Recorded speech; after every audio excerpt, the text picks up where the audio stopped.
Hey folks, Reloading Bench back with you again.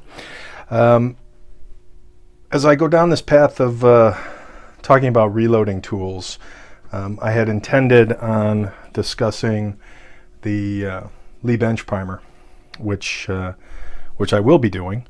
But the purpose of this video was a little bit more of a surprise, simply because I've been looking at alternative means of priming off bench, and I'd had my eye on a tool for quite a long time, hand priming tool, and I've looked at a few of the vendors, and this is one we'll be talking about tonight.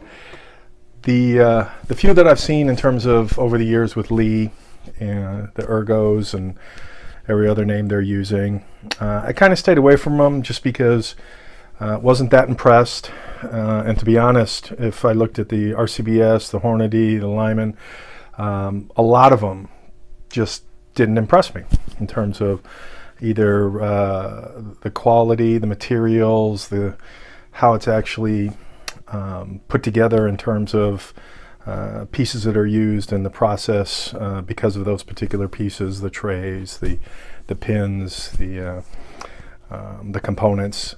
So I'll stop babbling about that. But the main point is I just hadn't seen a tool that really impressed me until about a year, maybe 2 years ago. I saw a hand priming tool that was made by 21st Century. And the first one that I saw or came across, and I'll show pictures as I'm talking about this because I don't have anything real to show you in that space. What I liked about that was the ability to seat primer depth. And none of my presses, my Lee presses, my Hornady presses, allow that, nor does this particular tool. You push the primer in and that's it. It's ones and zeros. It either happens or it doesn't. So you don't get to measure depth. But and I don't shoot match, so precision primer depth wasn't really a big deal for me. But I've seen other information about for 223, the primer should be seated approximately 3/1000ths of an inch over the case, inside the case, and none of my presses can do that. I believe Dillon's can. So that led me down the path of looking at hand tools, and the 21st Century tool allowed that precision primer depth adjustment by 2/1000ths of an inch for each click of their adjustment wheel. But it's an expensive tool, and it was a single feed, meaning no tray. So you're putting a primer in the tool every time you're trying to prime a piece of brass, and that didn't really impress me. Then there's also a tool by 21st Century that allows for a tray, and an older tool had the square Lee trays, which I think took some bashing simply because they came apart too easily or broke too easily. Well, there's a new version of the 21st Century tool, again, that I had my eye on, and that particular tool uses the new triangular Lee trays, the same trays that go on this. So I was going to pick that up until I stumbled across this. And I've got some Frankford Arsenal tools, Tumbler, Vibraprime, and when I saw this online, I honestly thought it was too good to be true, because here's essentially what the 21st Century tool is at half the price. This is $59, depending on where you get it. I got it for $59. I've seen it as high as in the upper 70s, and it has an adjustment, primer depth adjustment wheel, and it's heavy duty stainless steel as opposed to some of the die cast stuff of other brands that seem to break. And very close to what the 21st Century tool offers, but again at less than half the price. I think the 21st Century version with the Lee trays, the new Lee trays, is $128, and that doesn't include the shells that you'd need, the auto prime type shells.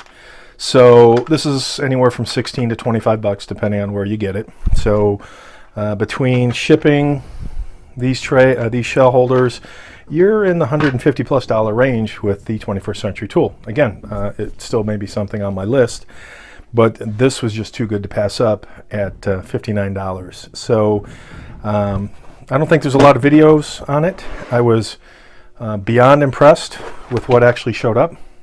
Comes in a, I'll just call it big case, protective, and very surprised at what was in the case. So not only do you get the equivalent of all of these shell holders, and I've checked, they're all identical in terms of even number, same numbers as the Lee, and same size. So you've got a full assortment and a numbered. Let's see if we can see that. The lighting is numbered assortment to actually hold the shell holders. You've got your large primer holder, I guess, for lack of a better term, and then the tool itself. And I got to say, this is nicely done. This is stainless steel.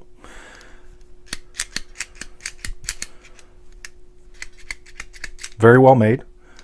I was going to take it apart, and then I decided, nah, it's too new.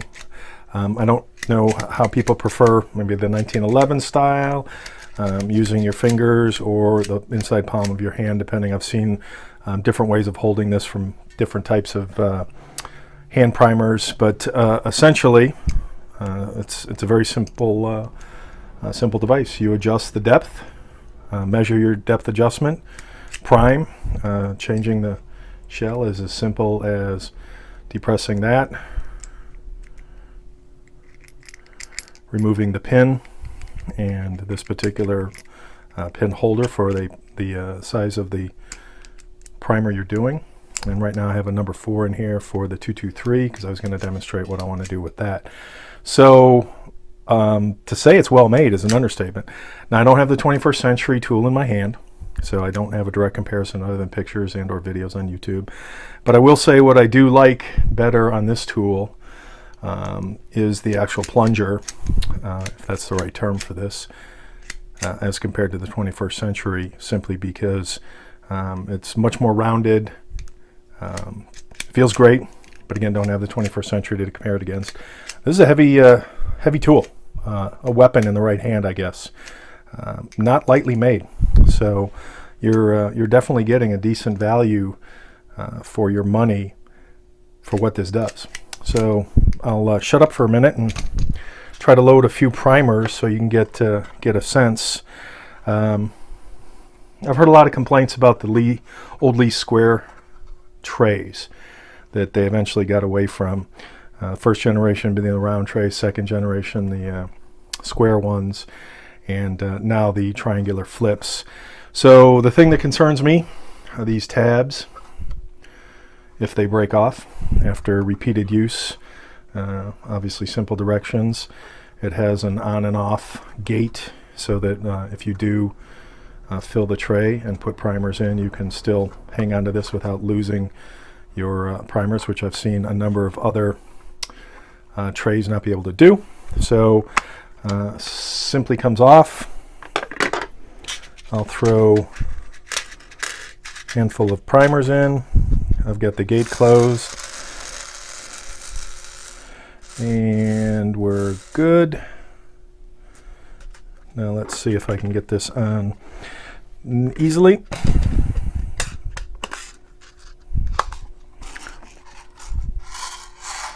Simple.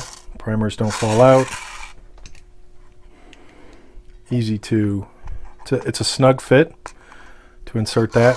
So again, I've seen people hold it like this, or different hand primers, and I've seen them hold it like this. If you're holding it with the tray not facing you, it's easy to hold an angle so that each primer is fed by gravity, so that when you do actually prime a particular piece of brass, you're not having to wiggle this. If you were to hold it like this, you would have to tilt the tray to you in order to get a primer in there to the brass, to prime a piece of brass. I've also heard better to keep away from you. If there's a detonation, it would go out that way as opposed to back in your face. But in terms of actually loading a piece, or rather priming a piece of brass, Get a couple pieces here. Again, I had tinkered with this a little bit earlier to see how easy it would prime. Very, very positive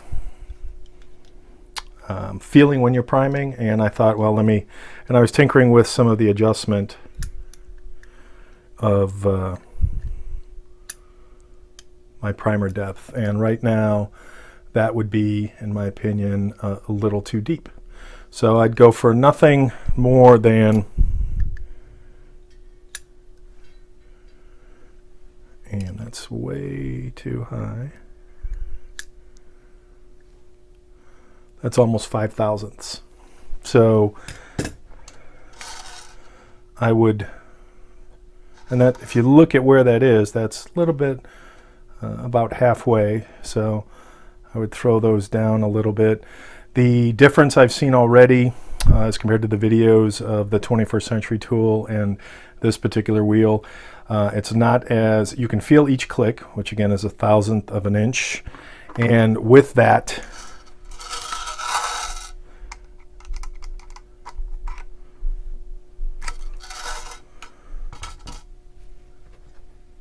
it is not as positive as what I've seen on the 21st Century video. And that is about what I'm looking for, maybe a little bit less. That's 4/1000ths. And I will click that 2 clicks down.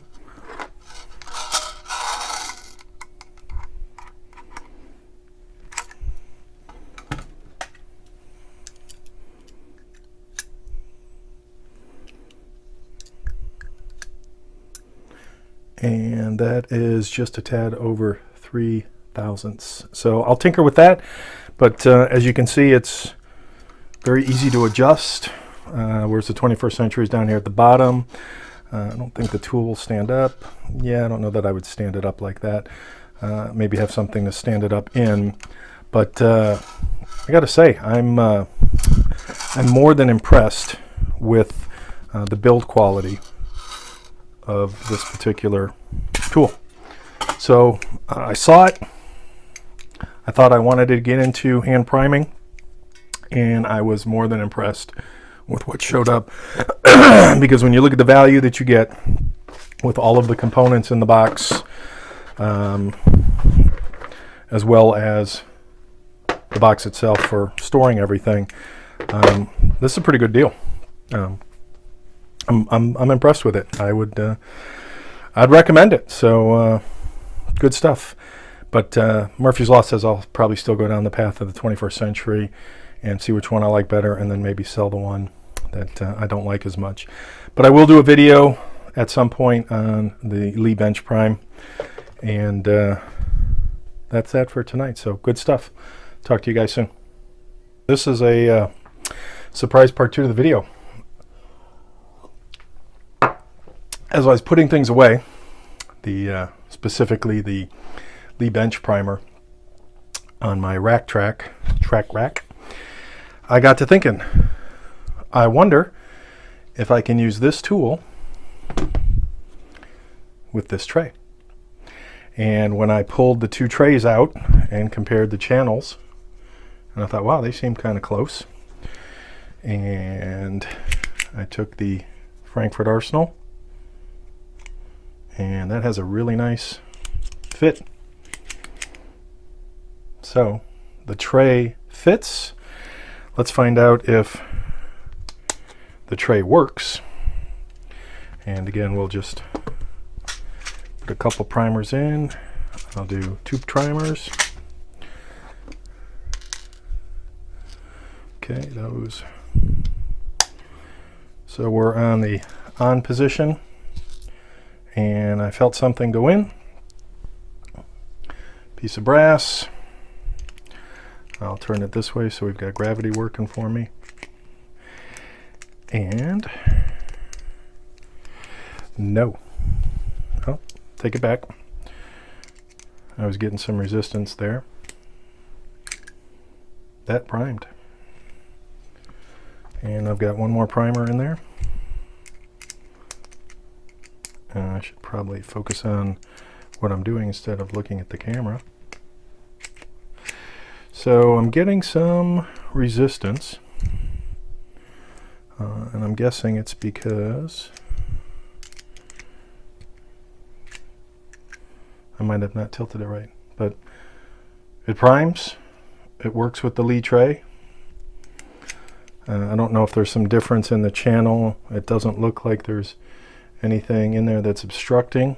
So it's always hard to do something on film. Attention's diverted, but I would call this a success with using the Frankford arsenal. See ya.